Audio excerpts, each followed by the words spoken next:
वर्णानामार्थसंघानां रसानां छन्दसामपि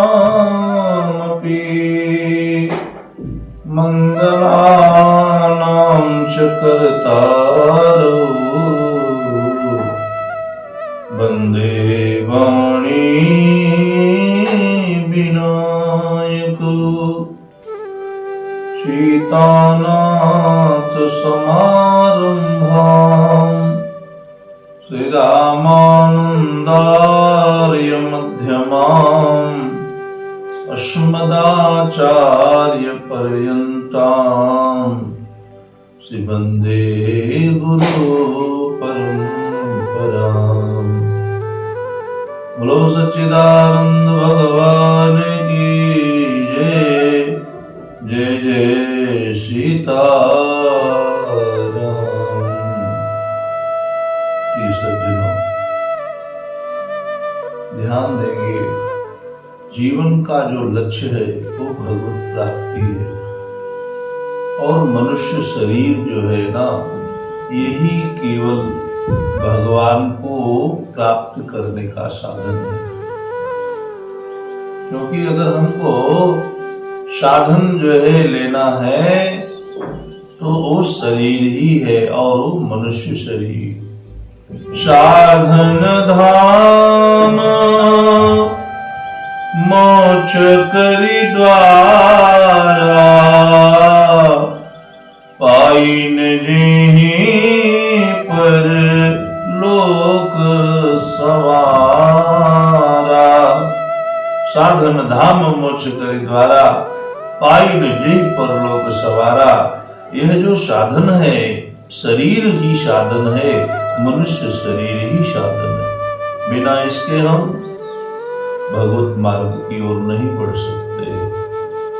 इसलिए इसको पाकर जो उस मार्ग की ओर नहीं चला, उस श्रेष्ठ मार्ग की ओर आगे नहीं बढ़ा, वो भगवान की ओर आगे नहीं बढ़ा, उसका दुर्भाग्य ही माना जाता है। गोस्वामी जी कहते हैं, जो न तरे भव सागर नर समाज यस पाई।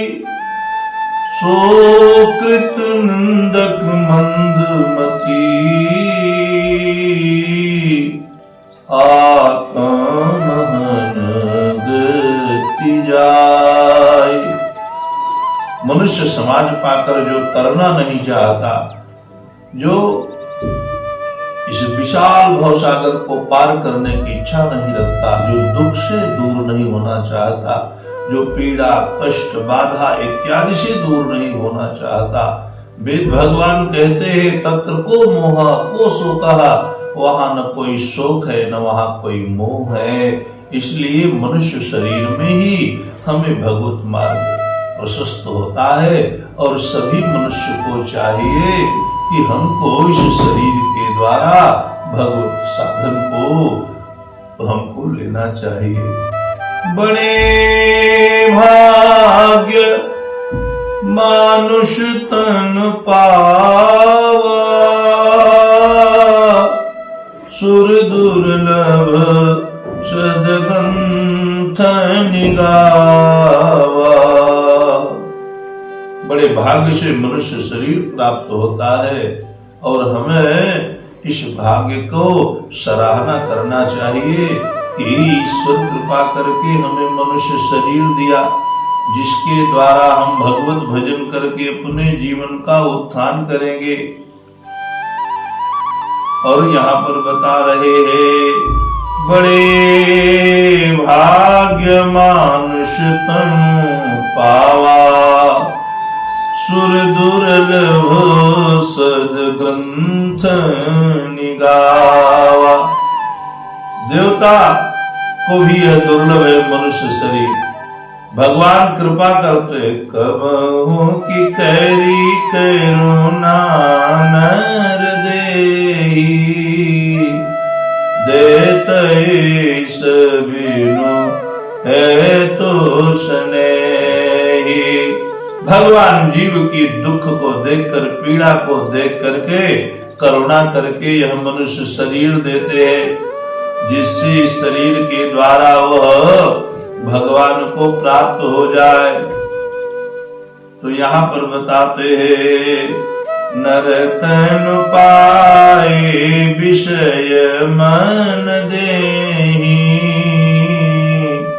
पलटि सुधाते सठ बेसलेहि। मनुष्य शरीर को पाकर के यह अपना मन केवल विषयों में लगाता है, और जो सुधा अमृत से प्राप्त है, जो भगवत प्राप्ति के इसको द्वार खुला हुआ है, उसका परित्याग करके विषय में ही मन लगाता है। पलटि सुधाते सठ बिसलेहि, विषयों में ही मन लगाकर विष को प्राप्त कर लेता है, लेकिन अमृत रूपी परमात्मा का ध्यान नहीं करता। करही मोह बस नर अघनाना, स्वार्थ रत परलोक नसाना। मोह के वशीभूत होकर के, स्वार्थ में फंस करके इस लोक का नाश करता और उस लोक का भी नाश कर लेता। आकर चारी लक्ष्य 84 योनि भ्रमत जह जीव विनाशी। यह विनाशी नहीं, अविनाशी जीव होते हुए पर वे यहाँ आकर के ही भ्रमण करता, क्योंकि किसी प्रकार का कोई जतन नहीं कर रहा। भागवत में बताते हैं, जन्म लाभ परम पुंसा अंते नारायण स्मृति। हमें इस जीवन में भजन इसलिए करना चाहिए